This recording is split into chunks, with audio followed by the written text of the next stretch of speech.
Hercule est la source de Thanatos. Hercule combat un taureau cracheur de feu en venant en aide à deux personnes qui sont clairement peine et panique. Cette bête a de quoi faire peur! Vous savez, en général, c'est gratifiant pour un spectateur de voir venir une révélation un peu à l'avance.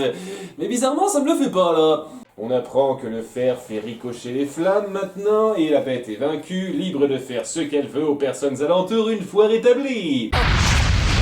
Alors, comment s'est passée l'opération Taureau? Bien? Tu pouvais pas l'observer de ton écran magique? Il s'énerve, blablabla, on repasse à Hercule qui doit montrer à sa classe qu'il a bien pris soin d'un œuf. Vous avez veillé sur l'œuf qui vous a été confié comme s'il était votre propre enfant? Les travaux pratiques les plus simples et les plus pourris qu'on puisse pondre. Et c'est clairement le genre de connerie qui va vous éveiller les instants parentaux. Bref, Hercule fait son... Hercule.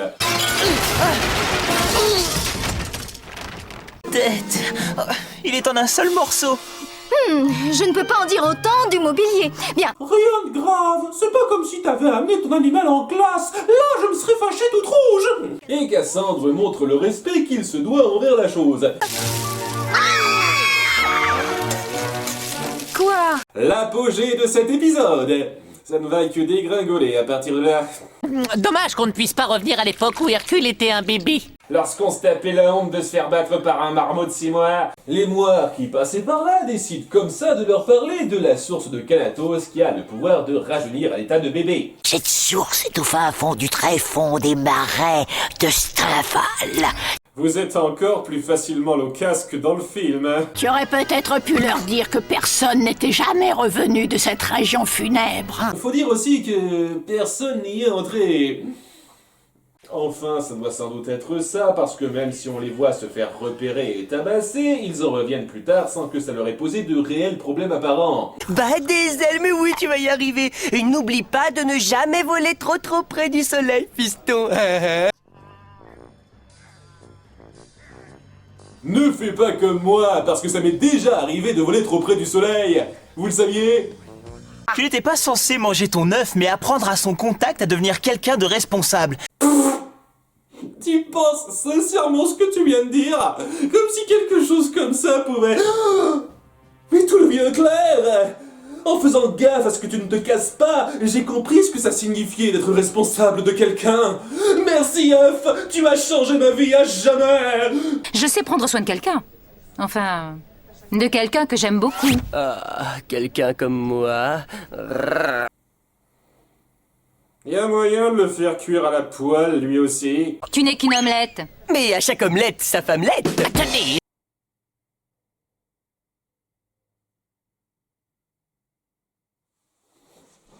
Bon, je sais que vous êtes tous venus ici pour... Ben sert un verre d'eau magique à Hercule, qui se le fait piquer par Adonis. Mais je vais te la calmer, moi, ta soif, tu vas voir. Bah, où il est passé? Tu l'as quitté des yeux une demi-seconde. Tu devrais voir qu'il s'est transformé en bébé. Un bébé Adonis, mais enfin, c'est du délire. Nos deux séides décident d'abandonner toute subtilité en chargeant de front, et c'est au tour de Pégase et Icare d'y avoir droit cette fois. Je ne suis pas ta maman.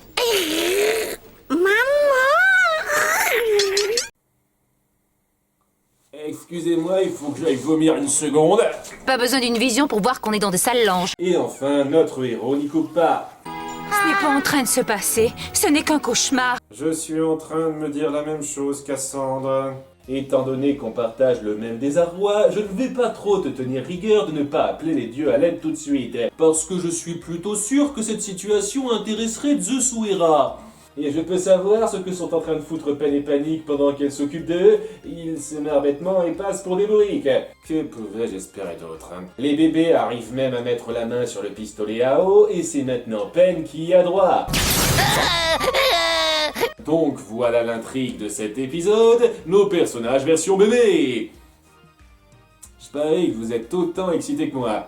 Panique se voit ensuite contraint par Cassandre de les aider, même s'il est censé être bien plus puissant qu'elle, et il lui révèle qu'une deuxième giclée suffit à inverser le processus, mais... apparemment on est à court d'eau. Ah ben c'est pas de veine. Et même si ce serait un moment idéal pour appeler Zeus ou Hera à l'aide, là, il décide de retourner à la source de Thanatos tout seul, sans le moindre renfort. Parce que s'occuper de bébé, ça rend con. Retenez bien cette leçon, les enfants. Et bien entendu, on ne se priverait pas des bébés qui salissent leur couche, qui jouent avec ce qu'il ne faut pas, gna gna gna. Après un combat contre un serpent géant qui s'étend un peu trop pour rien, ils finissent par tomber sur autre chose. Tu l'ignores peut-être, mais c'est précisément dans les marais de Stymphal que vivent les oiseaux de Stymphal.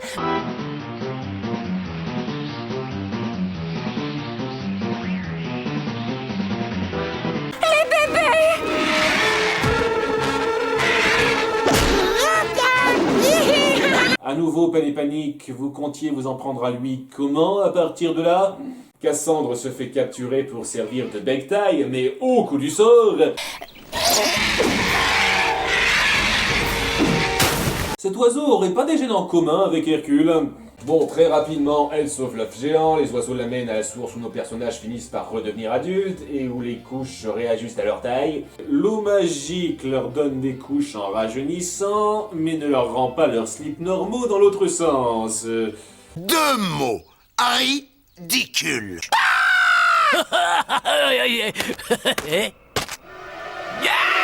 Vu que tu portes rien d'habitude, ça devrait pas te déranger plus que ça, Peine. Alors, comment se déroule l'opération Dernière Chance? On a des résultats et... Ah ouais, on pouvait vous appeler quand Hercule était devenu bébé et vous laisser vous occuper de lui. On n'a jamais été très fut-fut, faut dire. Et alors qu'ils ressortent sans problème de cet endroit dont personne n'est jamais revenu, Cassandre leur fait le topo de l'histoire. Oh, Cassandre, je sais vraiment pas quoi te dire, sinon je ne pensais jamais dire pas raconter dire ça aux ça, autres. tu m'écoutes, je te dis rien, je t'en conjure. Je pense que t'as mérité ce moment, ma fille.